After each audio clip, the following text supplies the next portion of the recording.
Hello friends, welcome back to my channel. কেমন আছো তোমরা? আশা করব অনেক ভালো আছো। আমরাও কিন্তু অনেক ভালো আছি। আজ রিম্পা চন্দনার রান্নাঘরে নতুন একটি রেসিপি নিয়ে আবারও হাজির হয়েছি। আজ করব অনুষ্ঠান বাড়ির মতো টমেটোমের চাটনি। খুবই সিম্পল একটি রেসিপি নিয়ে এসেছি। তাহলে চলো, ভিডিওটা কিন্তু তোমরা একদম স্কিপ করো না, পুরোটা দেখার অনুরোধ রইল। প্রথমে কিন্তু আমরা টমেটোগুলিকে ছোট ছোট করে কেটে নিয়েছি টুকরো করে। এবার কিন্তু আমরা একটি মিক্সিতে কিন্তু টমেটোগুলিকে ঘুরিয়ে নেব। খুব বেশি কিন্তু মিহি পেস্ট করব না। তাইতে আমরা 2 চামচ সরষের তেল গরম করে তাতে আমরা ফোড়নে দেব 1 চামচ 5 ফোড়ন, একটি শুকনো লঙ্কাকে আমরা 2 টুকরো করে নিয়েছি। এবার ভালো করে একটু নাড়িয়ে নেব যতক্ষণ না পর্যন্ত সুগন্ধ বের হবে।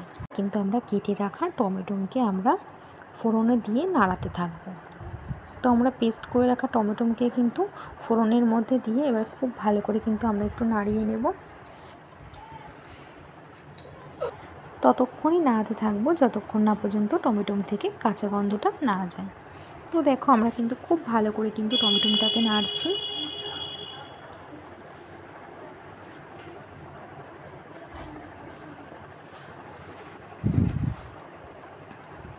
তো দেখো, খুব ভালো করে কিন্তু আমাদের টমেটোটাকে মিশিয়ে মিশিয়ে নাড়াচাড়া হয়ে গেছে।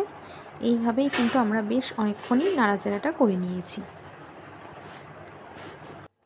একে কিন্তু আমরা একটি কাচের বোলে সামান্য একটু জল দিয়ে আমরা কিন্তু কিছুটা তেঁতুলকে ভিজিয়েছি।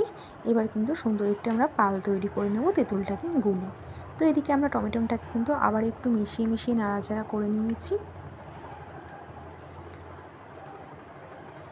এবার আমরা কিন্তু দেব টমেটোর মধ্যে 1/2 চামচ হলুদ গুঁড়ো আর স্বাদ মতো লবণ দিয়ে কিন্তু আবারও কিন্তু আমরা খুব ভালো করে কিন্তু একে অপরের সঙ্গে আমরা মিশিয়ে নেব।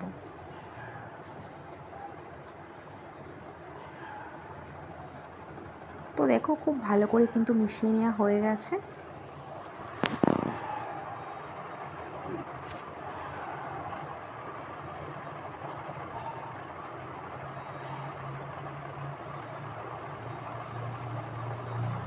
এবার আমরা দেব কাজু, কিশমিশ, খেজুরের টুকরো করে রাখা, আর আমরা দেব আমসত্ত্ব দিয়ে কিন্তু খুব ভালো করে কিন্তু আমরা নাড়াচাড়া করে নেব।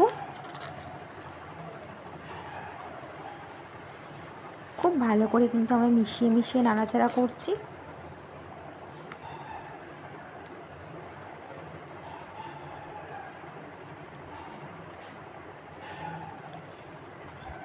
এবার কিন্তু আমরা তেঁতুলের পাল্টি দিয়ে দেব, দিয়ে টমেটোর সঙ্গে কিন্তু খুব ভালো করে কিন্তু আমরা নাড়তে থাকবো। তো দেখো, এবার কিন্তু টমেটোর কালারটা চেঞ্জ হয়ে গেছে।